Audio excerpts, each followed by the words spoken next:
Grupo CIPSE presenta.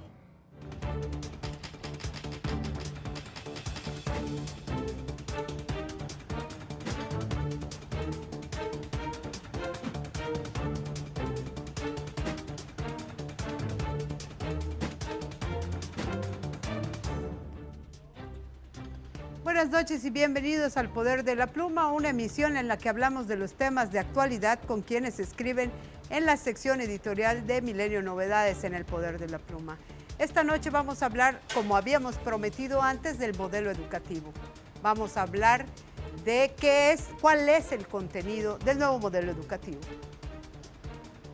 La reforma educativa busca elevar la calidad de la educación en igualdad de oportunidades, así como garantizar el interés superior de la niñez en el país, dicen las autoridades del ramo. Sus objetivos son mejorar la calidad de educación, orientar la formulación de políticas educativas, medir el grado de aprendizaje de los alumnos, mejorar la gestión escolar y fomentar la transparencia y rendición de cuentas. También propone fortalecer el papel de la educación para reducir desigualdades sociales, busca ser incluyente y destinar mayores recursos a las zonas más pobres del país. Además, garantiza la educación pública laica, gratuita y obligatoria. Este marco jurídico tiene el objetivo de lograr que los alumnos tengan mejores maestros, que estén más tiempo en los planteles para que su formación sea más completa, que tengan acceso a alimentos sanos y nutritivos, que cuenten con mejores libros de texto y materiales educativos y que las escuelas tengan instalaciones adecuadas en buen estado. Hoy de nuevo traemos a la mesa de análisis con los expertos colaboradores del Poder de la Pluma este tema fundamental y nos centraremos en los contenidos del nuevo plan, cuya meta es enseñar a pensar. De esto y más hablaremos esta noche en el Poder de la Pluma. Esta noche, en el Poder de la Pluma, nos acompaña Alejandro Castro Escalante. Es maestro de matemáticas con más de 30 años en el ejercicio docente, autor del libro La historia de la lucha sindical del magisterio yucateco. Además, nos acompaña Alejandro Gómez, licenciado en comunicación y jefe de información de CIPSE Noticias Yucatán. Además, es conductor de los espacios informativos matutinos de Televisora de Yucatán. También nos acompaña Sayuri Valle Valencia, abogada y promotora de obras sociales y proyectos productivos. Además nos acompaña Martiriano Alcocer Álvarez, coordinador de la sección de opinión El Poder de la Pluma del periódico Milenio Novedades, maestro, periodista y escritor. Y como les decíamos, hablaremos del contenido del nuevo modelo educativo. Alejandro, por favor. Sí, pues básicamente los nuevos programas y planes de estudio que se presentan con el nuevo modelo educativo, los maestros no vemos un cambio significativo. Estamos hablando que el actual modelo, que es el del 2011, contempla dos ámbitos generales de aprendizaje, uno enfocado primero al conocimiento, a las asignaturas, y el segundo ámbito al desarrollo y la convivencia de los alumnos. Con el nuevo modelo educativo se amplía un ámbito más general, se conserva el de los conocimientos, las asignaturas, se conserva también el del desarrollo y se nos pretende hacer creer que hay un nuevo apartado que es el diseño de una nueva currícula que cada escuela puede meterle a su plan de estudios. Pero yo digo, esto no es nuevo, esto está desde 1992 cuando se reforma, hay una reforma educativa en donde la Ley General de Educación le otorgaba a los gobiernos de los estados hacer propuestas a la Secretaría de Educación para incorporar contenidos de temas regionales. O sea que la diferencia no es tal diferencia. No, es casi lo mismo. Analizando los contenidos, son casi igualitos para todos. No hay cambios sustanciales. Sayuri. Sí, realmente en lo que menciona el maestro, la realidad es que se enfoca a todo lo que es conocimiento, pero no hay ningún apartado que hable acerca de las emociones. En todas las etapas, desde la infancia, desde preescolar, infancia, en todos los niveles educativos, no hay un apartado en donde le enseñen a las personas a cómo manejar sus emociones. ¿Por qué? Porque eso luego en el campo laboral repercute al 100%. si es una persona insegura, si es una persona tímida, si es una persona que no puede reaccionar positivamente a la presión, pues de alguna forma le afecta, ¿no? Yo creo que es una parte que no sé si lo estén tomando en cuenta, pero por lo que he leído y he podido tener acceso a eso, no hay hay una parte de civismo, hay una parte de Hay una parte de civismo que también se ha parte... suprimido. Yo ayer comentaba que el civismo es un tema súper importante y ya el ciudadano pareciera no importarle muchas cosas. Y hasta la urbanidad, que es una forma del civismo, ¿no? O sea, los modos de comportarte en sociedad, todas esas cosas que tiene razón Sayuri, son parte del lado quizá espiritual, el aspecto emocional, el aspecto espiritual, el aspecto de relación humana, que no está muy claro dónde encaja. Claro, ¿no? porque ella desprende todas las buenas relaciones interpersonales, ¿no? Al final, desde con uno mismo hasta con la gente que te rodea en la casa, en la escuela, posteriormente cuando los jóvenes ya deciden hacer sus propias familias, pues son esas semillas que se sembraron y que se van a cosechar en nuevos hogares o en nuevas casas, ¿no? Entonces realmente parte de lo que también se deberían desarrollar en el caso de que no lo contemple expresamente la reforma, pues se puede usar ese apartado que si bien es cierto que ya existía, pues no se ha aplicado, no ha habido una estrategia, un plan para trabajar todo el tema de las emociones dentro del nivel educativo, ¿no? Alejandro, hablamos de contenido del nuevo modelo educativo. Efectivamente, pues sabemos todos que México y el mundo entero está sufriendo cambios trascendentales y pues quienes están involucrados en esto pues somos víctimas todos los días de diferentes transformaciones. La educación es una de ellas, ¿no? Escuchábamos precisamente hace unos días previos a los informes que uno de los spots decía que los niños aprendían ahora y no memorizaban, ¿no? Y esto es una de las estrategias que pues promete la reforma educativa. Como comentaba el maestro Alejandro, pues yo creo que no hay mucho cambio en esta manera de enseñar.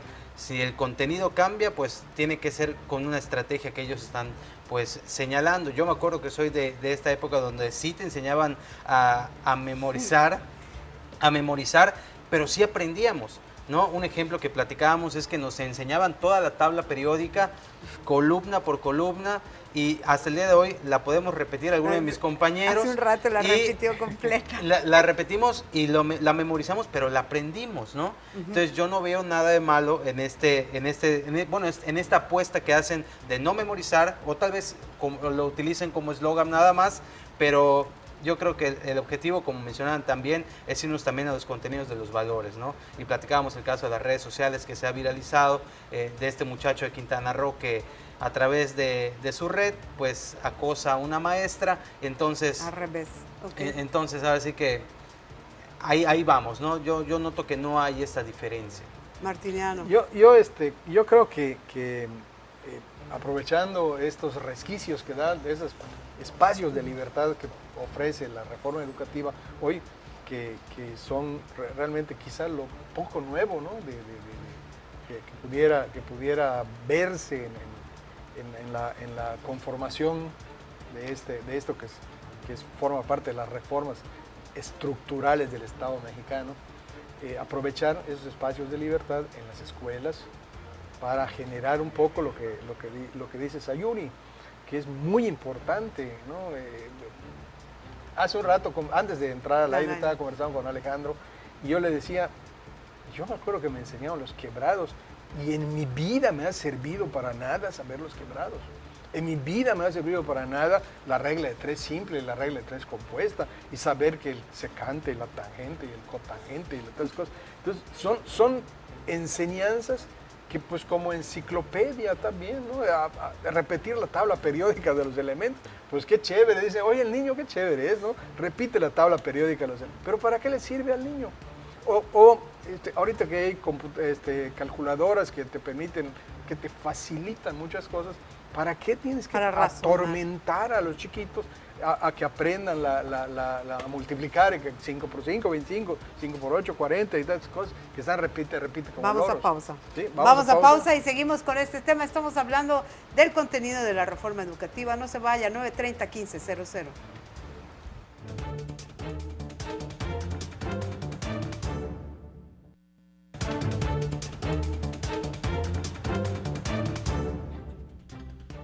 Estamos de regreso en El Poder de la Pluma. Hablamos del nuevo modelo educativo. Martiniano Alcocer tenía la palabra. Tenía una pregunta para el experto en la mesa, para el Alejandro, maestro. el pedagogo. A todas estas, Alejandro, ¿cómo toman los maestros esta nueva reforma educativa? ¿Qué les parece? ¿Qué piensan?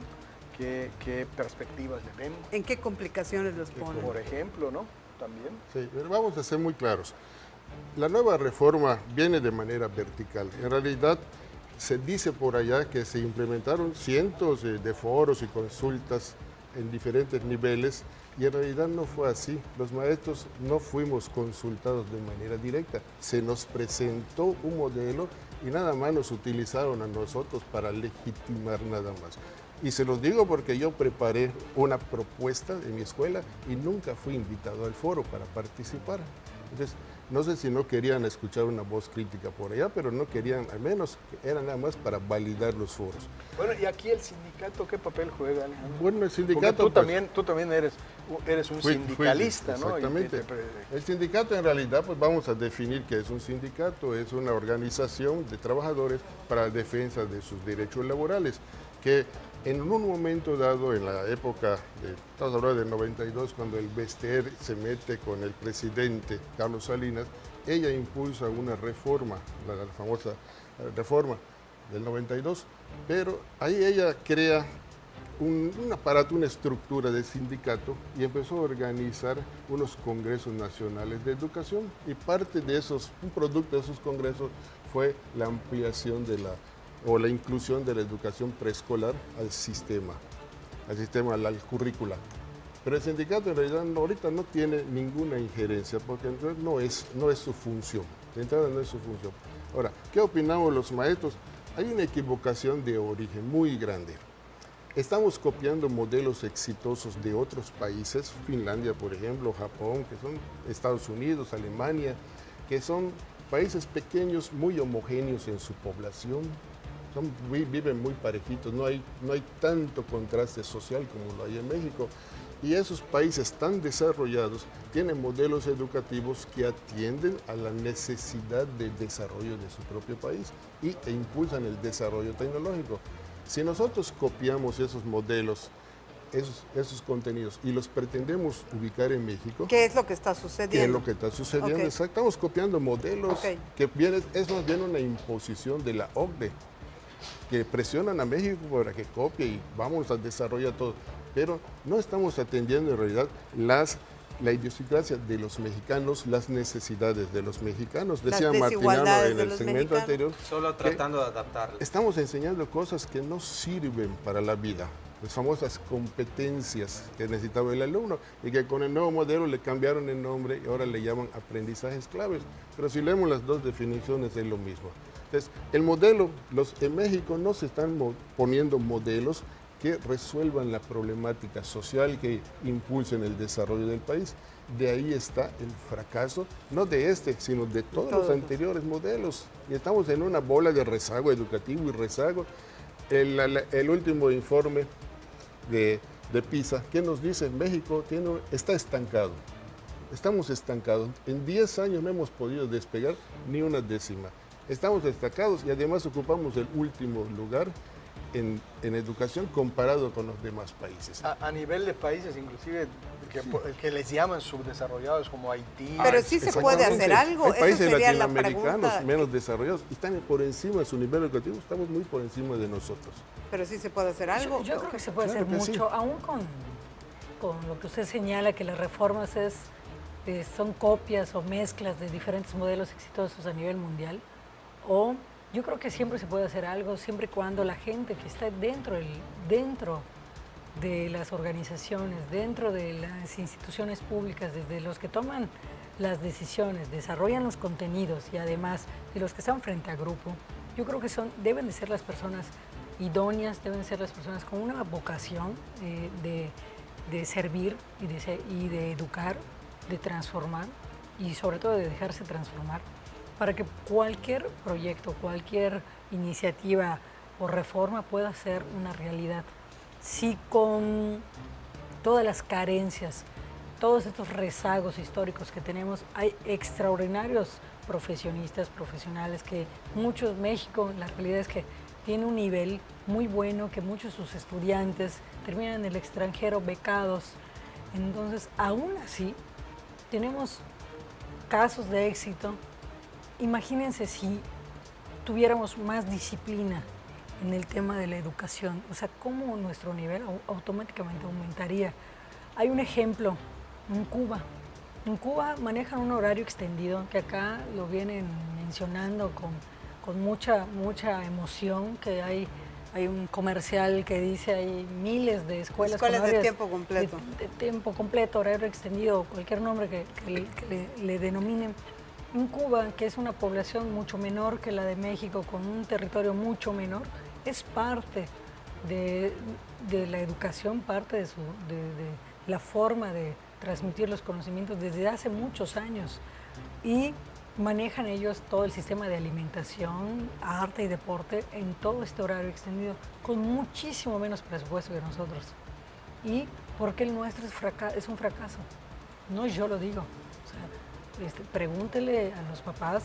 Acaba de decir Alejandro, que Pregúntele dice la a- OCDE, que- ¿no? Diseñado para Cuba, ellos, las que tampoco características tienen de las la- características Cuba. de este país. Por Cosa que supuesto. con nuestro país no Entonces, sucede. acá volvemos a lo mismo. ¿Por qué no diseñamos Nuestros propios. nuestros Porque no propios los modelos? llaman, Sayuri, ya acaba de decir Alejandro, perdón, no los llaman, les dicen, esto es lo que vas a hacer, ¿te parece? ¿Sí o no? Como las Fírmalo. encuestas, ¿no? Así ¿Sí o no? lo decía hace un momento Sí, Alejandro. ¿quiénes diseñan los programas en México? Mi respeto, son académicos de mucha preparación, muy prestigiados en el campo de la investigación educativa, pero desafortunadamente todos ellos trabajan en las escuelas de niveles superior. Entonces, no hay maestros de educación básica. Si yo quiero diseñar algo, ¿a quién le voy a preguntar? Le tengo que preguntar al que ejerce la Trabaja todos los profesión, días con el que tiene la Claro. experiencia. Ahora, si mi diseño, yo soy un ingeniero y me voy a diseñar allá una casita de paja, como que no cabe. Le tienes que creo que preguntar a allá- don Juanito Peche, el del Yo creo que pueblo, ahí hay para- una gran diferencia. Hace la diferencia entre el gobierno y las organizaciones de la sociedad civil.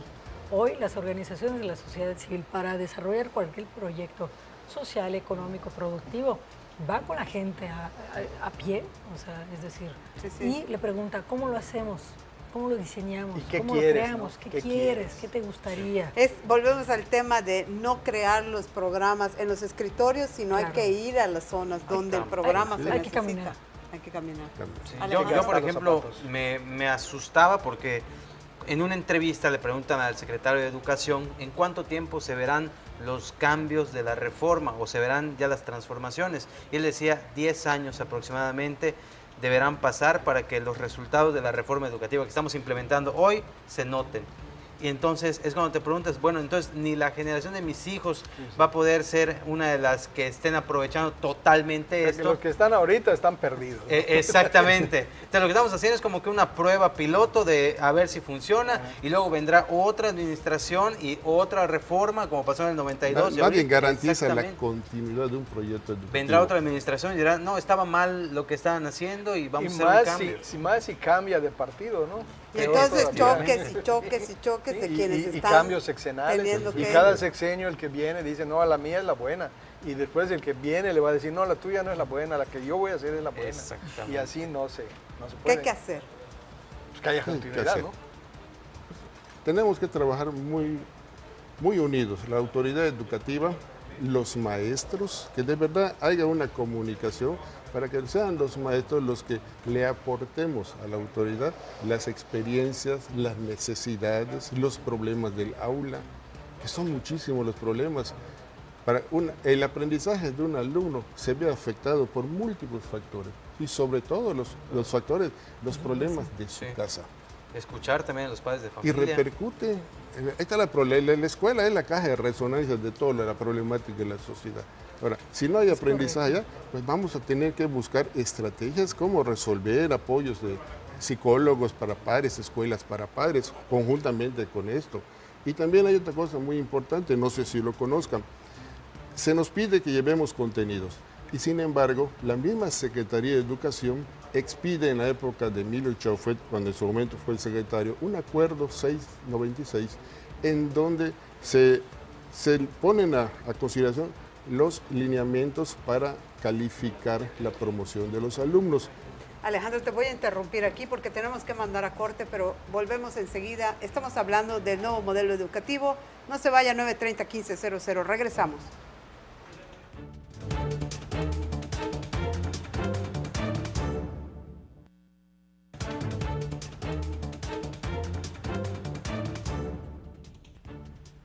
Estamos de regreso en el Poder de la Pluma. Tenía la palabra Alejandro. Sí, por eso el acuerdo 696 nos dice y nos exige a los maestros pase automático del alumno de primer grado a segundo sin saber leer y escribir.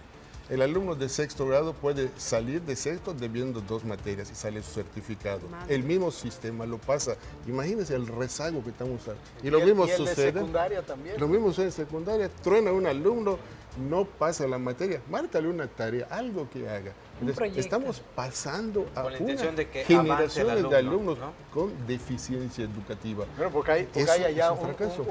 una presión demográfica, ¿no? Sí. Que necesitan Pues, los se espacios. cuida. Y te llega un titulado, licenciatura, en lo que sea, con unas En faltas de comunicación, por ortografía ejemplo, ¿no? de miedo, ¿no? Ahí te encargo. Sayuri.